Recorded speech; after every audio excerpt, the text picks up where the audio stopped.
What is going on, warriors and farmers of Tamaris? I am back again with another video.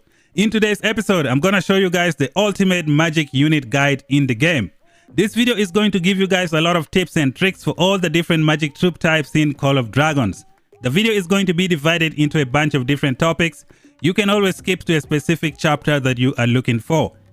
Make sure that you like, share and subscribe. Let's get 300 likes for this video, and also feel free to comment down below for the YouTube algorithm. With that out of the way, let us get the video started, guys. Alright, warriors of Tamaris, we shall begin the video by checking out the League of Order, which is the magic faction in the game. In the League of Order, you are gonna get two different types of magic units. You will have the Vestals and you will have the Celestials. The Celestials are the flying magic troop type of the League of Order. When you are in the League of Order, you're also gonna get the Legion magic defense of plus 3%. This is pretty significant.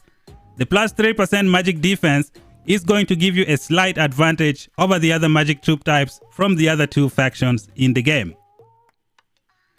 There are 4 different types of magic units in the game of Call of Dragons. Let us begin with the Spring Wardens.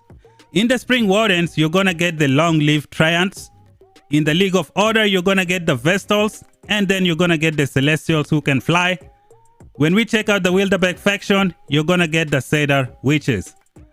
Now, all of these magic troop types have the same base statistics. The only difference is going to be their special buff.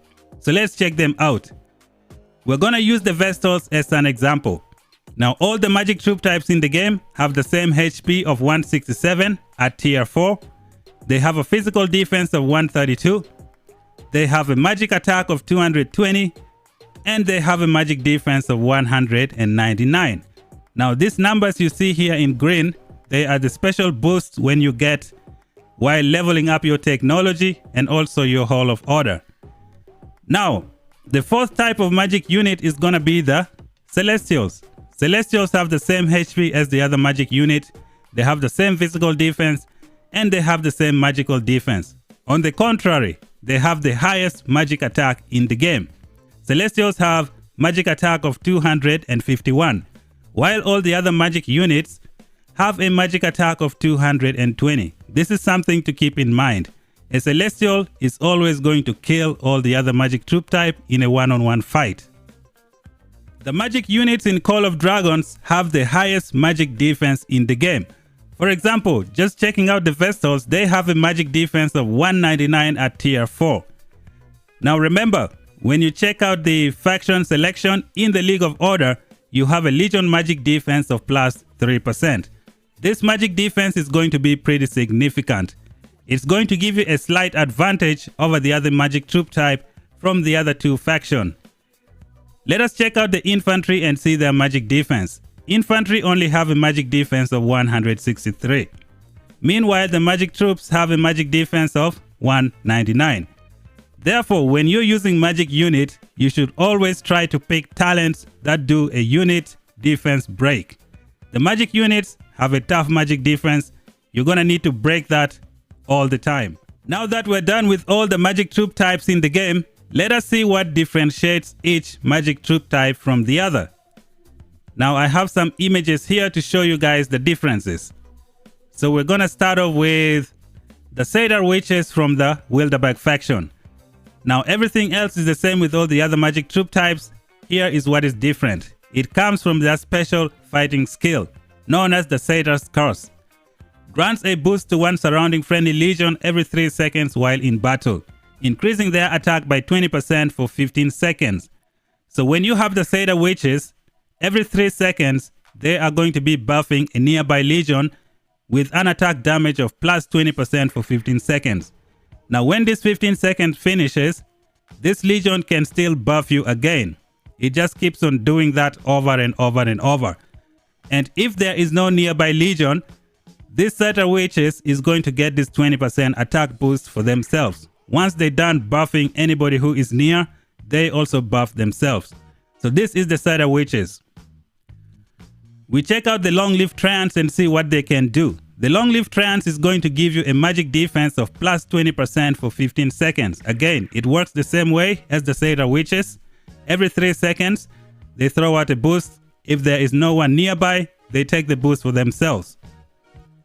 And then we're going to check out the Vestals from the League of Order. Now the Vestal is going to be granting a 20% HP to a nearby legion for 15 seconds.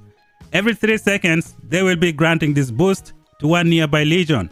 If there is nobody, they take the boost for themselves. Once the 15 second runs out, this Celestial can boost you again. This is why the magic units are so awesome in the open field fight. And finally, we go over the Celestials, who are the strongest magic troop type in the game. The Celestials have the talent known as the Divine Will. Increases magic attack by 5% every 4 seconds as long as the legion has not moved. Only takes effect when the legion is composed entirely of Celestials. Now this is an excellent talent. It boosts yourself. For example, when you go out with 2 marches, let's say you're in the League of Order, you come out with Celestials and you come out with your Vestal. Your Vestal is going to be boosting this Celestial and giving it a 20% HP, which is awesome. Usually in the game of Call of Dragons, when you fight your enemy, I would say it takes about 8 or 10 seconds before you cast your rage skill. And usually you will be standing in the same spot. So within the first 10 seconds of using Celestials, you already have these skills at almost 10%. Just by standing there before pulling off your first rage skill, which is awesome. The next topic that we're gonna check out is how to use your magic units in the open field. Now let us begin with your 5 marches that you bring out in the open field when you fight your enemies. Gonna make sure that I have a Celestial March right here. Let me see, if I pick the 5th preset, what do I have? I think I have everything. Okay. I bring out all the marches. Now I have Lilia with my Celestials, and then I have Velen with my Vestals. So when I fight someone, my Velen is going to be providing 20% HP boost every 3 seconds to each one of these troop types that you see standing here. Which is why the magic troops are excellent for fighting in the open field. When I put my Velen here with the Vestals, every 3 seconds he's going to give a 20% boost. The first 3 seconds, let's say Lilia get the 20% boost. The next 3 seconds that shows up, my Kinara gets it. The other 3 seconds is gonna go to the infantry, and then the other 3 seconds is gonna come back to the Vestals, and everyone get the plus 20% HP. When it comes to fighting in Murder Ball, your alliance should make sure that you have a lot of players with League of Order building, players with Spring Warden, and then also players with, you know, the Wilderberg faction building. This is going to give you guys all the 3 different magic troop types in the game.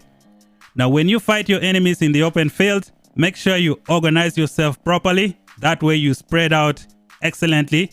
Like for example, you will have a Vestal, a Satyr Witch, and a Treant standing in one spot. When they do that, they will be buffing each other. So just by standing there, you're gonna get 20% HP, you will get 20% defense, you will get 20% attack damage from all the different types of magic troop types that are standing beside you.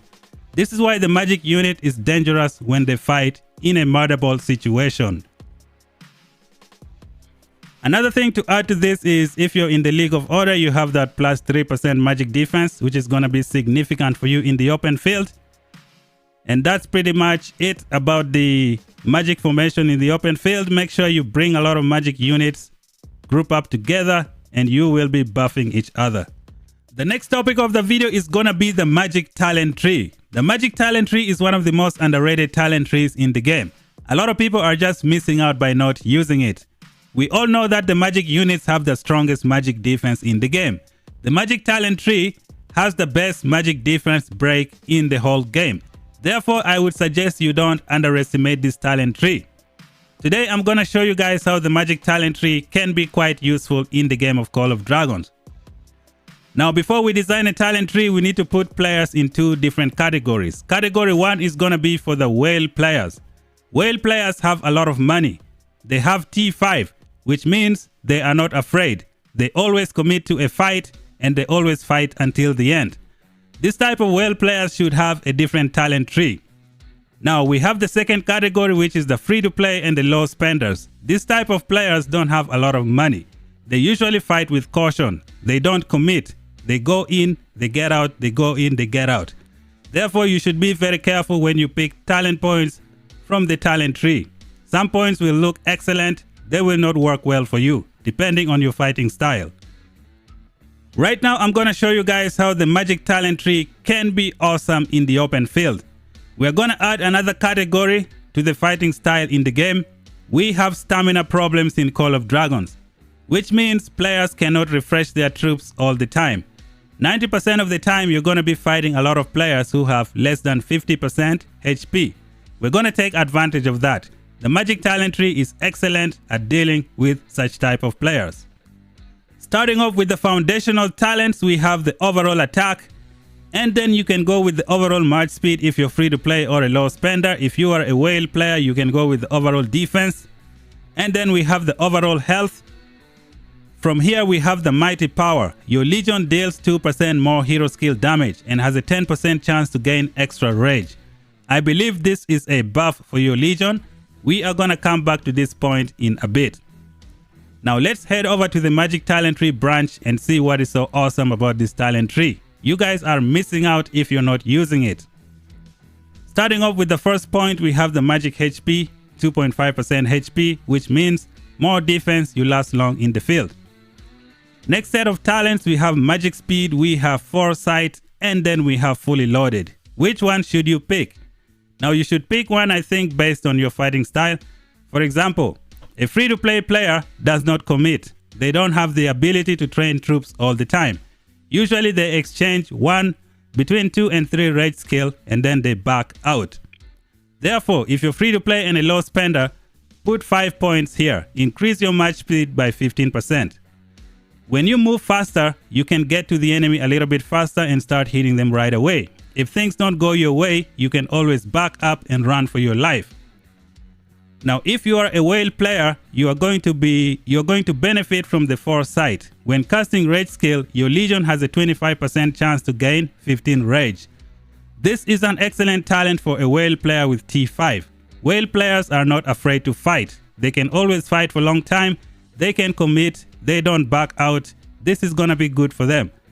Which is why I always say you should be careful when you pick points from here. Some of them will look great, but they will not match your fighting style. Therefore, know which type of fighting style you like to use. This is excellent for a whale player. On the contrary, you can try something different. Put 4 points here for the magic speed. It's gonna give you 12% magic speed, and then put 1 point into foresight. Now this is going to give you a buff. We're gonna come back to this a little bit later.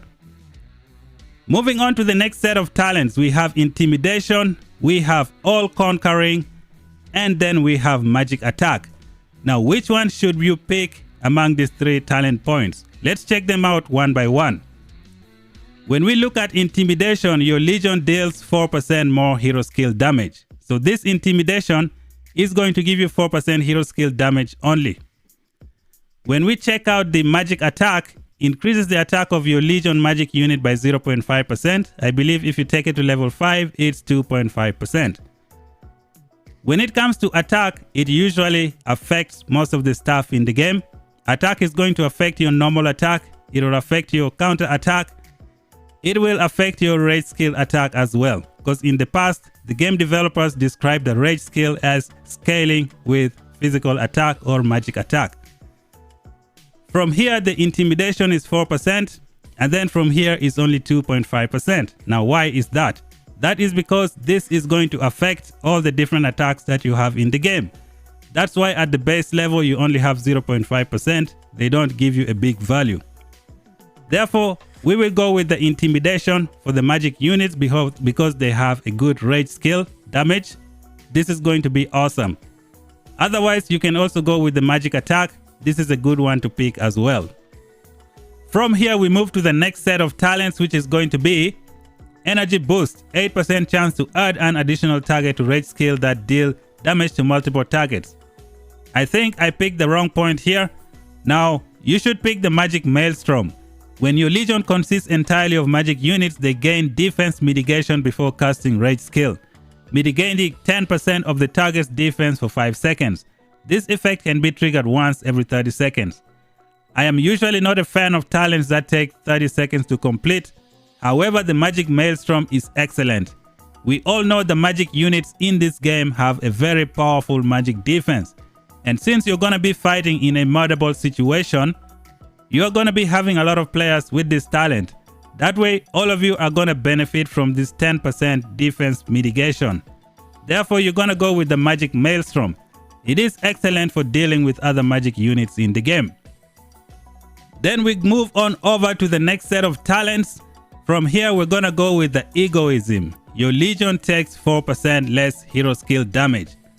Now let us pause here for a second and then explain how this is going to be very beneficial for you in the open field. When you fight in a murderable situation, most of the time you are not targeted. You're going to be standing next to other legions who are targeted. Your enemies are mostly going to be magic units. When a magic unit hit a nearby legion, you're going to take hero skill damage, even if they are not attacking you directly. When you have Egoism, you're going to be reducing all incoming hero skill damage by 4%, which is pretty nice. When you fight in the open field, hero skill damage coming from all corners, even if they are not touching you, even if they are not attacking you directly, you're still going to be taking hero skill damage. When you have this, you reduce everything by 4%, which is excellent. On to the next point, we have what we call the Wither. When your Legion takes skill damage, they have a 50% chance to inflict magic defense break on the target Legion, reducing their magic defense by 5% for 3 seconds. Now this is the game changer talent for the magic troop type in the game. You know your enemies are all magic. When they target you, you have a 50% chance to put a magic defense break on them. We all know that the magic units have the strongest magic defense break in the game. Now if all of your magic units who have come together in a murder ball have these skills with them, you guys are going to annihilate your enemies in the open field. Now you have a magic defense break here known as Wither, and then you have another magic defense break known as Magic Maelstrom. When you get these two magic defenses to proc, you guys are going to be doing a lot of damage on your enemies. We move over to the next set of talents. This is what I believe to be the game changer for the magic troop type in the game. We have this talent known as the Cry Havoc. When the target legion's unit count is less than 50%, your legion deals 7.5% more hero skill damage. Remember guys, in Call of Dragons there is stamina. People don't usually refresh their troops. Therefore 90% of the time, your enemies are going to be having less than 50% troops remaining. This is going to be a buffet for you. You come in with your full march, Lilia, Velin, and then your enemies are at 50%. You're going to be destroying them for breakfast. It's like sandwich mixed with a little bit of salt and pepper on the side. This is an excellent talent, one of the biggest selling points of this talent tree. We finally made it to the last talent point of the talent tree known as the Iconoclasm. When your legion is composed entirely of magic units, you deal 2% more hero skill damage for 10 seconds every time you gain a buff effect up to 10%. Again, another game changer talent in the game. Now a lot of people are gonna say this talent is crap, but I'm gonna explain to you and show you how this talent is another game changer for the magic units. Remember guys, there are 3 different types of magic units in the game. You have the Vestals, you have the Sutter Witches, and then you have the long-lived Treants from the Wilderberg faction. Each one of this magic troop type will be giving you a buff every 3 seconds. So before you even pull off your first rage skill, this talent is already at 6%. Let's say you're standing next to the other magic troop type, you get a 20% boost from a Vestal, that is 1 buff. You get a 20% attack damage from the Sutter Witches, that is the 2nd buff. You get a 20% defense from the long-lived Treants, that's a buff for you. Remember before I said put 4 points here and then put 1 point here. Now when your legion gain 15%, 15 rage that is another buff. You also have the Mighty Power. Your legion deals 2% more hero skill damage and has a 10% chance to gain 20 extra rage. When you activate this talent, it is another buff. Now we come back to the Iconoclasm. Before you even pull off your first rage skill, you will probably have this skill already at 10%, which is awesome. You combine this 10% with the 7.5% when most of your enemies are below 50% HP, it's going to be a buffet breakfast for you. On top of that, you have a magic defense break known as Wither. You have another magic maelstrom over here. This is what makes the magic talent tree so excellent in the open field. Once you're done setting up your magic talent tree and making it look like this point, I made a mistake putting it here. I would say put it in the magic maelstrom to give you that magic defense break if you want. However, you can keep it here. Now, once you're done with that, since this is Lilia, your next set of points will go to the right side of the skill. You get the overall attack. Now you only see the value is 2% only. This is because attack pretty much affects everything in the game. It affects your rage skill, it affects your normal skill, it affects your counter attack. That's why the value is very small, only 2%. And then you have another intimidation here of 4%. This intimidation is going to stack with this intimidation, giving you 8% skill damage. Now from here you have 2 talent points here. Now this is why I say you should see which type of player you are. Are you a whale player or are you a free-to-play low spender? If you are a free-to-play low spender, you're gonna benefit from the counter attack. If you're a whale player, the high spirit is gonna be good for you. Now why do I say this? Whale players always don't back out. They commit 100%. They have T5. They can afford to fight for a long time. They are going to benefit from the high spirits because they will be in the fight for a very long time. Now when it comes to free to play and the low spenders, this type of players only change maybe 2 or 3 rage skill cycle and then they run away depending on the enemy. So most of the time they are just in and out, which is why you will benefit from the march speed as a low spender. As a whale, you should go foresight, you should go high spirits as well. With this last word, you do a lot of damage from counter attack, which is excellent if someone touches you. We're gonna continue and then move over to this node over here. We have what we call the boiling blood. When casting rage skill, your Legion's Deputy deals 8% more damage the next time they cast a rage skill. This is a talent to pick for a free to play and a low spender. Usually you don't commit, you go in, you come out, you go in, you come out, you exchange maybe 2 or 3 rage skill and then you back out. You don't have the ability to train troops to fight over and over and over. When it comes to a whale player, you should go with the spirit of rage. Casting rage skill grants 20 additional rage.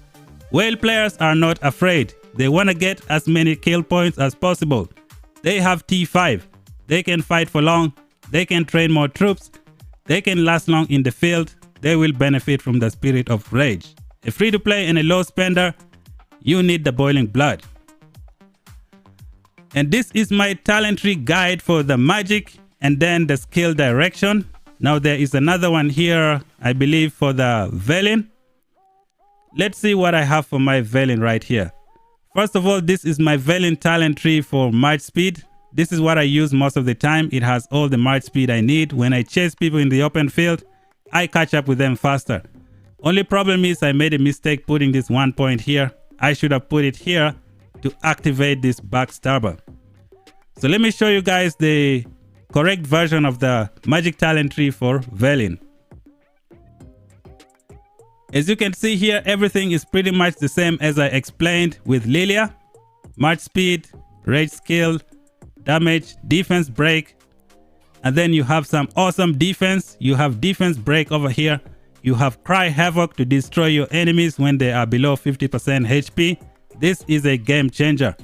And then you have the iconoclasm, which is going to help you out. From there, we go over to the control talent tree branch. This is what I have with me. You have march speed. You go with the attack, which is going to affect everything. And then from here, we have the high spirits. You get 50 rage. Or you can go with the adrenaline rush if you want. It's going to be up to you. And then we pick the soul siphon. Counter attacks have a 10% chance to steal 40 rage from the enemy legion. And then finally, your last point, you're going to put it here on blind side. When your Legion enters battle, they slow the target Legion, reducing their march speed by 6% for 10 seconds. When you put this point here, it's going to activate Backstabber for you. Whenever your Legions inflict a debuff on an enemy Legion, they also deal 2% more damage for 5 seconds. This effect can be triggered once every 5 seconds. Now, if you're a free-to-play player, you're going to have this blind sight, you're going to have the Backstabber, and you're going to have your march speed with you. You always go in and out, in and out. You exchange 2 or 3 rage skill, and then you get the F out. You're going to benefit from Backstabber, and you're going to benefit from this skill as well. A whale player, on the other hand, will go in and commit and just keep on fighting. They have T5, they don't care, they can train troops anytime. So you have to be very careful when you pick talents. Make sure you identify which type of player you are. The next set of talent trees we're going to check out is going to be Behemoth build. When you fight Behemoth with magic units, you should use Lilia or Walter as a primary. Don't use Velen as a primary because the magic talent tree and the control talent tree I believe is not very good for Behemoth. Use the skill tree. So here is what a skill tree would look like when you fight Behemoth. Now, which type of Behemoth should you use your magic troops? Now, the best one is going to be the Flame Dragon. You absolutely need magic units. But when it comes to the Dire Bear, you can also use some magic units, especially the Cedar Witches. When it comes to the Hydra as well, you can use the Cedar Witches to boost others with the 20% attack damage. So from the skill tree, you're going to have the overall attack, you're going to have the intimidation, and then you're going to have the high spirits to give you more rage. Now over here, you're going to have to decide which point to pick. You can either go with the Boiling Blood, or you can pick the Spirit of Rage. Now, since you're going to be in the fight for a long time, this Spirit of Rage can add up. And then from here, I put like 5 points in the Unquenchable Will. I would recommend you remove this 5 point and put it here in Detached. Your Legion deals 0.8% less normal attack damage, but 1.6% more hero skill damage.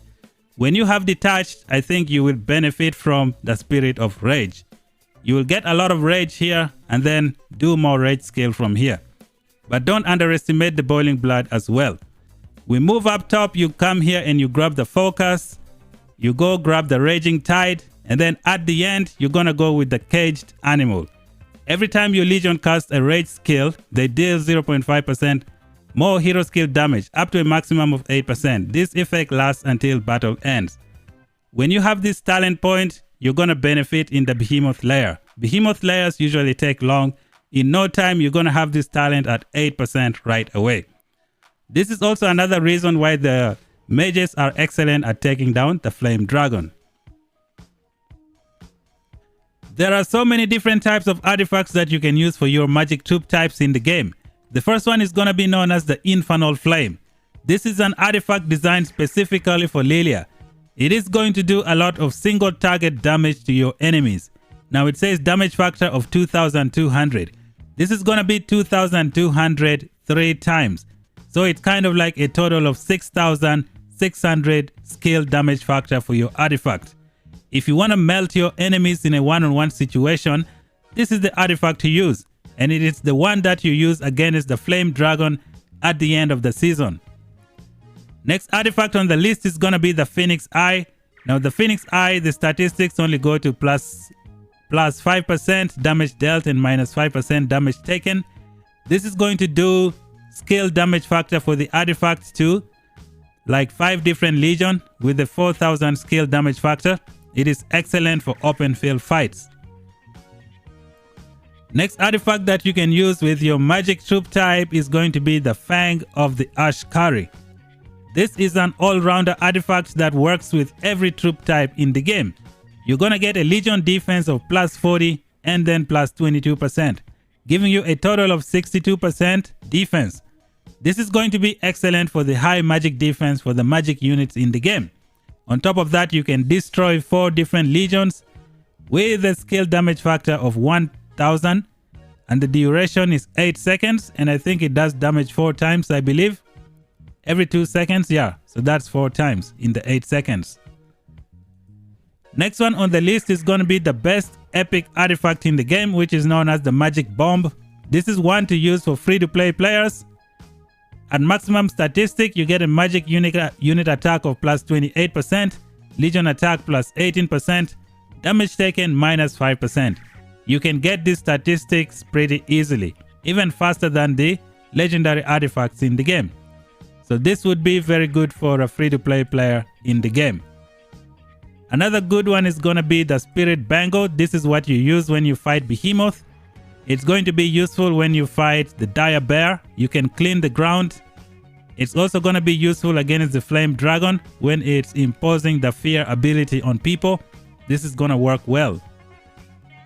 It doesn't work on the Hydra. Hydra has a different mechanics in the game. And then you have the Freezing Ring, which should give you a different fighting style. You just go in the open field and then you become invincible for 10 seconds. It is awesome. What's another good artifact for the mages? And then we have the Enchiridion of Advanced Incantations. This would be a good one to fight Behemoth and Darklings on the map. So this is what you would use. It's not good for the PvP because you're not going to get this 2800 damage factor. However, when you fight in the PvP, you're going to get the damage taken of minus 5%. You'll get the Legion attack. You'll get the magic unit attack, which is going to help you out. I believe there are some epic artifacts as well. I mean, common ones or the blue ones. Let's see what we have here. Gonna keep scrolling down. We have one right here known as the Ever Ice. Magic unit defense. I don't have it at a high level. This is also gonna be useful for you if you are a free to play or a low spender. If you don't have anything else to use, you can use this artifact. It's going to be quite useful. And this is it pretty much for the artifacts in the game, for the magic units in the game. And this is everything I have for the magic unit guide in the game. I tried my best. Feel free to comment down below in the comment section to support the video. It'll help the video with the YouTube algorithm. And like I said before, guys, can we get 300 likes for the video? I want to thank you guys for watching. If you're new here, make sure you subscribe for more content. Until then, I will talk to you guys in the next one. Bye bye for now.